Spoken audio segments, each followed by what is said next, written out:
Good afternoon. कल हमने एक तो पढ़ा था वायरसेस के बारे में, फिर क्लासिफिकेशंस भी हमने उनको क्लासीफाई भी किया था। वायरस एक तो आपने उसमें से न्यूक्लिक एसिड के बेस पे जो क्लासिफिकेशन होती है वायरसेस की वो पढ़ा था, और सिमेट्री के बेस पे आपने पढ़ा था क्लासिफिकेशन, ठीक है ना। आज जो है क्लासिफिकेशन वो आप किसके बेस पे पढ़ेंगे? रेप्लिकेशन प्रॉपर्टीज़ और उनकी साइट ऑफ रेप्लिकेशन के हिसाब से हम कैसे वायरसेस को क्लासीफाई करते हैं।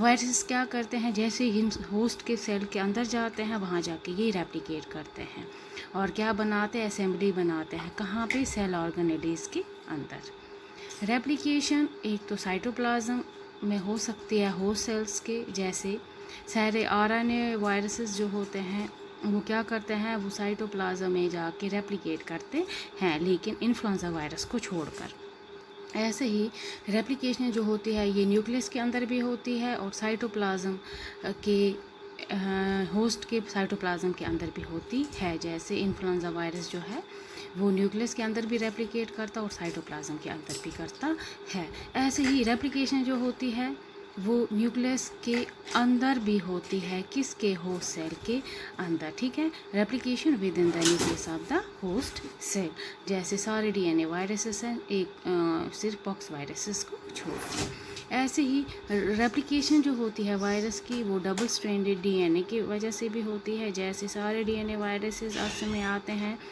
रेट्रोवायरस आता है और कुछ ट्यूमर काजिंग आरएनए वायरस भी आता है, ठीक है। ऐसी रेप्लिकेशन जो वायरस की होती है वो सिंगल स्ट्रैंडेड आरएनए इंटरमीडिएट से भी होती है, जिस पे सारे आरएनए वायरसेस आएंगे, सिर्फ ट्यूमर काजिंग आरएनए वायरस और रियो वायरस को छोड़कर। आप क्या याद रखेंगे? रेप्लिकेशन जो होती है वो साइटोप्लाज्म में भी होती है, अच्छा, होस्ट के अंदर, होस्ट के साइटोप्लाज्म में एक, तो फिर एक और रेप्लिकेशन जो होती है वो न्यूक्लियस के अंदर भी होती है, साइटोप्लाज्म के अंदर भी होती है। रेप्लिकेशन जो होती है वो डबल स्ट्रैंडेड डीएनए इंटरमीडिएट की वजह से भी होती है, और रेप्लिकेशन जो होती है वो सिंगल स्ट्रैंडेड आरएनए इंटरमीडिएट की वजह से भी होती है। ये क्लासिफिकेशन बेस्ड है किस पे? रेप्लिकेशन पे। ऐसे ही होस्ट रेंज क्या है, उस बेस पे भी हम वायरसेस को क्लासीफाई करते हैं। अच्छा, किस टाइप का होस्ट है? 4 डिफरेंट टाइप्स ऑफ वायरसेस आते हैं। एक एनिमल वायरसेस, दूसरे प्लांट वायरसेस, तीसरे बैक्टीरियोफाज और एक इंसेक्ट वायरस आता है। ये इसके क्या है? होस्ट। अगर एनिमल वायरसेस की बात करेंगे तो ये वायरसेस जो होते हैं जो इन्फेक्ट करते हैं किसको? वो सेल्स जो एनिमल्स के होते हैं उनके अंदर इन्वेड करते हैं ये वायरसेस, ठीक है, जिसमें ह्यूमंस भी आते हैं। कुछ एग्जांपल्स हैं एनिमल वायरस, जैसे इन्फ्लुएंजा वायरस है, या हर्पीस वायरस है, या रेबीज वायरस है, या पोलियो वायरस है। ये सारे एनिमल वायरसेस हैं। इनका जो होस्ट होता है वो क्या होता है? एनिमल होता है, ठीक है। ऐसे ही फिर आते हैं प्लांट वायरसेस। ये वायरसेस जो होते हैं ये प्लांट्स को इफेक्ट करते हैं, इसलिए इनको प्लांट वायरस बोला जाता है। ये प्लांट सेल्स में जाते हैं। कुछ एग्जांपल्स जैसे पोटैटो वायरस लगता है, या टोबैको मोज़ेक वायरस है, या बीट येलो वायरस है, या टर्निप येलो वायरस है, या कॉलीफ्लावर मोज़ेक वायरस है। ये सारे कौन से हैं? ये प्लांट वायरसेस हैं, ठीक है। उसके बाद आता है बैक्टीरियोफाज। बैक्टीरियोफाज क्या होता है? वो वायरस जो बैक्टीरिया सेल्स को इन्फेक्ट करता है उसको बैक्टीरियोफाज बोला जाता है। बहुत सारी वेराइटीज़ है बैक्टीरियोफाज की, जैसे डीएनए वायरस है, या लैम्ब्डाफाज है, आरएनए वायरस है। ये सारे कौन से हैं? ये बैक्टीरियोफाज है, ठीक है। फिर ऐसे ही एक और वायरस है जिसको हम इंसेक्ट वायरस बोलते हैं। ये वो वाले वायरस हैं जो इन्फेक्ट किसको करते हैं? इंसेक्ट्स को, इसलिए इसको इंसेक्ट वायरस बोलता है। इसको हम वायरल पैथोजन ऑफ इंसेक्ट्स भी बोलते हैं। ये क्या होते हैं? ये वायरसेस जो होते हैं ये पावरफुल बायो कंट्रोल एजेंट होते हैं। किसमें? मॉडर्न एग्रीकल्चर में। जैसे एस्को वायरस आता है या एंटोमोपॉक्स वायरस आता है। ये क्या करते हैं? ये पावरफुल बायो कंट्रोल एजेंट होते हैं, ठीक है। फिर ऐसे ही कुछ डिजीज़ हैं जो वायरसेस की वजह से होती हैं। अच्छा, इसका एक इम्पैक्ट होता है किस पे? ह्यूमंस पे, ठीक है ना।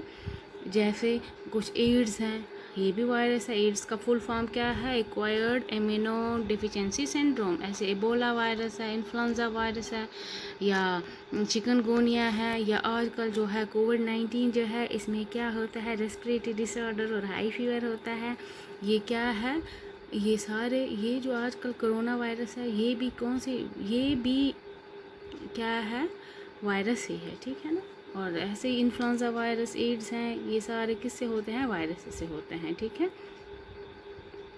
उसके बाद रिप्रोडक्शन वायरसेस में कैसे होती है, वायरसेस जो होते हैं ये मल्टीप्लाई कर जाते हैं जब ये होस्ट सेल में जाते हैं। मल्टीप्लिकेशन में क्या होता है, जो भी वायरस का आपने स्ट्रक्चर पढ़ा उसमें न्यूक्लिक एसिड होता है और बाहर प्रोटीन कोड होता है जो कि कैप्सिड का बना होता है, ठीक है। ये क्या करता है, न्यूक्लिक एसिड जो होता है वो भी रेप्लिकेट हो जाता है और जो प्रोटीन चाहिए होता है वो भी बन जाती हैं। ये इसमें आप बैक्टीरियोफाज की अगर एग्जाम्पल देखेंगे, बैक्टीरियोफाज अपने आप को अटैच करता है किसके साथ, बैक्टीरियम के सरफेस के साथ, क्योंकि उसमें टेल फाइबर्स या प्लेट्स होती हैं। यही टेल फाइबर जो होते हैं ये कॉन्ट्रैक्ट हो जाती है और फाज डीएनए जो होता है वो कहाँ चली जाता है, बैक्टीरियल सेल के अंदर, ठीक है। आपको मैंने कल बैक्टीरियोफाज का स्ट्रक्चर बताया था, उसमें स्पाइक्स होती है, टेल होती है, हेड होता है, उसमें नेक होती है, ठीक है ना, और उसके अंदर न्यूक्लिक एसिड होता है और बाहर प्रोटीन कोट होता है जिसको कैप्सिड होता है, कैप्सिड कैप्सोमर्स का बना होता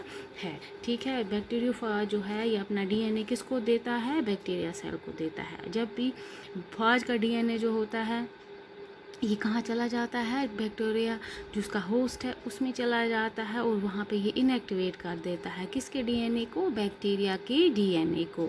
फिर ये जो फाज डीएनए बाहर से जाता है यही रेप्लिकेट करता है और नए नए प्रोटीन बनाता है और बाहर कवरिंग जो होती है अपनी कैप्सिड के लिए, बाहर वाली कवरिंग के लिए ये प्रोटीन बनाता है।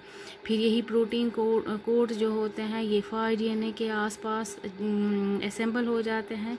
ये तब तक बनते हैं जब तक फाज पार्टिकल जो होते हैं वो मल्टीप्लाई हो जाते हैं और लास्ट में बैक्टीरिया के अंदर जैसे ही ये जाता है उसका डीएनए भी ले लेता है नए और क्या बनाता है, मल्टीप्लिकेशन कंटिन्यू रहती है इसमें, तो बैक्टीरियल सेल जो होता है वो बर्स्ट हो जाता है और नए फाज पार्टिकल्स बैक्टीरिया के अंदर से निकलते हैं, ठीक है। ये क्या करते हैं, यही पार्टिकल्स जो होते हैं ये दूसरे बैक्टीरियाज को क्या करते हैं, इन्फेक्ट करते हैं। ये जो प्रोसेस है मल्टीप्लिकेशन की ये सिर्फ 30 मिनट में कंप्लीट होती है। इस पीरियड को हम क्या बोलते हैं, लेटेंट पीरियड। रिप्रोडक्शन के लिए होस्ट चाहिए होता है वायरस को, मल्टीप्लिकेशन न्यूक्लिक एसिड की होती है जो कि वायरस का होता है वो भी रेप्लिकेट होता है, ठीक है। बैक्टीरियोफाज क्या करता है, बैक्टीरिया के अंदर जाता है, वहाँ अपना डीएनए इंजेक्ट करता है, बैक्टीरिया का डीएनए इनएक्टिवेट हो जाता है, फाज का एक्टिवेट हो जाता है, वो रेप्लिकेट होता है और नए नए प्रोटीन्स बनाता है अंदर जाके, वही प्रोटीन्स असेंबल करके अराउंड न्यूक्लिक एसिड के कोड बनाते हैं। तब तक कंटिन्यू रहते हैं जब तक बहुत सारे फाज पार्टिकल्स नहीं बनते। जैसे ही फाज पार्टिकल्स बनते हैं तो बैक्टीरिया बर्स्ट हो जाता है, वहाँ से फाज बाहर आता है, ठीक है। फिर यही इन्फेक्ट करते हैं पार्टिकल्स दूसरे बैक्टीरिया को, ठीक है। ये प्रोसेस जो है ये कितनी देर में कंप्लीट होती है, 30 सेकेंड में। अच्छा, स्टेटस क्या है, वायरसेस हम बोलेंगे ये नॉन सेल्यूलर होते हैं, माइक्रोस्कोपिक और इन्फेक्शियस एजेंट, ये रेप्लिकेट कहाँ करते हैं, होस्ट के अंदर। वायरसेस को ना हम क्लासीफाई कर सकते हैं लिविंग में ना ही नॉन लिविंग में, क्योंकि इनमें कुछ ऐसे करेक्टरिस्टिक फीचर्स हैं जो कि लिविंग में भी होते हैं नॉन लिविंग में भी होते हैं। इसलिए वायरस जो है ये नॉन सेल्यूलर होता है, इन्फेक्शियस होता है और इसमें जेनेटिक मटेरियल भी होता है और प्रोटीन कोड भी होता है। और ये कहाँ रिप्रोड्यूस करता है, जब ये होस्ट के अंदर जाता है, चाहे वो बैक्टीरिया हो, चाहे वो प्लांट हो, चाहे वो एनिमल हो। फॉर एग्जाम्पल एक वायरस है जो रेप्लिकेट खुद नहीं होता है। ये क्या करता है, वायरसेस क्यों नहीं, क्योंकि उनमें सेलुलर मशीनरी नहीं होता है। जैसे ही वो एंटर और अटैच करता है होस्ट के अंदर, वहाँ पे अपना जेनेटिक मटेरियल डाल देता है, वहाँ पे ये रिप्रोड्यूस करता है किसकी हेल्प से, होस्ट के जेनेटिक मटेरियल के हेल्प से। और होस्ट जो होता है फिर वो खुल जाता है, वहाँ से नए नए वायरस निकलते हैं। वायरसेस को हम क्रिस्टलाइज भी करते हैं। अगर हम और लिविंग ऑर्गेनिजम्स को देखें वो ऐसा नहीं होता है। इसलिए इन्हीं फैक्टर्स के बेस पे वायरसेस को एक ग्रे एरिया में रखा गया है जो कि लिविंग और नॉन लिविंग पे बीच में आता है, ठीक है। वायरसेस एज नॉन लिविंग कैसे हैं, क्योंकि इनमें कंप्लीट सेलुलर स्ट्रक्चर नहीं होता है, ठीक है ना, और इनमें मेटाबॉलिज्म भी नहीं होता है। ये तभी एक्टिव होते हैं जब ये होस्ट के अंदर जाते हैं। वायरसेस जो होते हैं ये भी प्रेसिपिटेट होते हैं जैसे केमिकल सब्सटेंसेस होते हैं, इसलिए ये क्या है, नॉन लिविंग। अगर लिविंग की बात करेंगे तो इनमें डेफिनेट शेप और मॉर्फोलॉजी होती है, इनमें जेनेटिक मटेरियल होता है, चाहे वो आरएनए हो या डीएनए हो। अच्छा, ये पैरासाइट होते हैं, स्पेसिफिक होते हैं और इनमें प्रॉपर्टी किसकी होती है, म्यूटेशन की, ऑल्ट्रेशन भी कर सकता है, ठीक है। तो उसके बाद ये मल्टीप्लाई करता है कहाँ पे, होस्ट के अंदर जाके, इसलिए ये एक इम्पॉर्टेंट प्रॉपर्टी है किसकी, लिविंग ऑर्गेनिजम्स की, इसलिए हम इसको बोलेंगे ये लिविंग है। जैसे प्लांट वायरसेस हैं, ये एनिमल वायरसेस हैं। प्लांट वायरसेस में TMV आता है, टोबैको वायरस आता है, RNA वायरस आते हैं, रॉड शेप वायरस आते हैं, बैक्टीरियल वायरस आते हैं, ठीक है। एनिमल वायरसेस में इन्फ्लुएंजा वायरस आता है, कोरोना वायरस आता है, ठीक है ना। कोरोना वायरस में भी ये राउंडेड शेप होता है, जैसे आप देखते होंगे आजकल टीवी मीडिया में दिखा रहे हैं, और उसमें क्या होता है, RNA प्रेजेंट होता है। ऐसे इन्फ्लुएंजा में भी या तो ओवल होगा या राउंड होगा, उसमें भी RNA प्रेजेंट होता है, ठीक है। अब एड्स क्या होता है, ये भी वायरस की ही एक डिजीज़ है, ये HIV से होता है। HIV का फुल फॉर्म है ह्यूमन इम्यूनोडिफिशियंसी वायरस है। ये एक RNA वायरस है। ये क्या करता है, ये ट्रांसक्राइब करता है अपने जीन्स को, कहाँ ले जाता है, DNA के अंदर। इन्फेक्टर जो पर्सन्स जिनको ये इन्फेक्ट करता है उनमें इतनी रेजिस्टेंस नहीं होती है इन्फेक्शन की, और वो मर जाते हैं इस बीमारी से, ठीक है ना। HIV क्या करता है, यही ह्यूमन इम्यूनोडिफिशियंसी वायरस क्या करता है, ये वाइट ब्लड सेल्स को अटैक करता है और ह्यूमन के इम्यून सिस्टम को ये ख़त्म कर देता है। अच्छा, एक स्पेशल काइंड है WBCs का, जिसको हम CDH बोलते हैं। ये क्या करता है, यही बढ़ा देते हैं किसको, उन सेल्स को, किसके लिए, एक्शन के लिए, ताकि वो लड़ सके किससे, इन्फेक्शन से। लेकिन एड्स पेशेंट्स में क्या होता है, वायरस इनको अटैक कर जाता है और उनको मार देता है। इनमें वो डिफेंस जो होता है वाइट ब्लड सेल्स का, वो नहीं रहता है, इम्यून सिस्टम ख़त्म हो जाता है, इसलिए ये वायरस उन पेशेंट्स को अटैक करता है और उनको मार देता है। ये आपको तभी बोला, अगर यहाँ पे आपको ये आएगा एड्स क्या होता है। एड्स का फुल फॉर्म क्या है, एक्वायर्ड इम्यूनोडेफिशिएंसी सिंड्रोम, इसकी वजह से होता है एक वायरस की, जिसको HIV बोलते हैं। HIV का फुल फॉर्म क्या है, ह्यूमन इम्यूनोडेफिशिएंसी वायरस है। ये एक RNA वायरस होता है, ठीक है। ये आप याद रखेंगे।